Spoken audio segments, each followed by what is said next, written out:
ముఖ్యమంత్రి గారు డిఎస్సి మీద తొలి సంతకాన్ని పెట్టడం జరిగింది. అట్లానే సభ ముందు ఒక విషయాన్ని పెట్టదలుచుకున్నాం అధ్యక్ష. మేము ఎన్నికల ముందు అనేక వాగ్దానాలు చేశాం. మా హ్యూమన్ రిసోర్సెస్ మినిస్టర్ గారు మా పక్కనే కూర్చున్నారు అధ్యక్ష. ఆయన పాదయాత్ర చేస్తూ చాలా మంది యువకులతో ఇంటరాక్ట్ అయ్యారు అధ్యక్ష. రకరకాల సమాజంలోని అన్ని వర్గాల ప్రజలతోనూ ఇంటరాక్ట్ అయినట్టుగానే యువకులతో కూడా ఆయన చాలా ఇంటరాక్ట్ అయ్యారు అధ్యక్ష.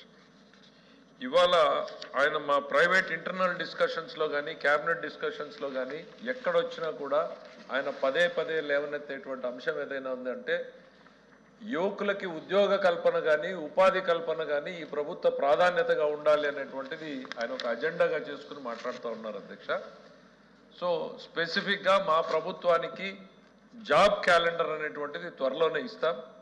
ఏ సమయంలో ఏ నెలలో ఏ రకమైనటువంటి ఉద్యోగాల కల్పన చేయబోతున్నాం అనేటువంటిది చదువుకునేటువంటి విద్యార్థులకి కూడా కన్వీనియంట్గా ఉండేటట్టు ఏదో హడావిడిగా పిలిచి వాళ్ళని ఇబ్బంది పెట్టకుండా ఈ సంవత్సరం ఏం చేయబోతున్నాం, నెక్స్ట్ ఇయర్ ఏం చేయబోతున్నాం అనేటువంటిది చాలా అడ్వాన్స్డ్గా వాళ్ళకి దృష్టికి మేము జాబ్ క్యాలెండర్ రిలీజ్ చేయబోతున్నాం అన్నటువంటి విషయాన్ని సభ ద్వారా గౌరవ సభ్యులకు తెలియజేస్తున్నాను అధ్యక్ష.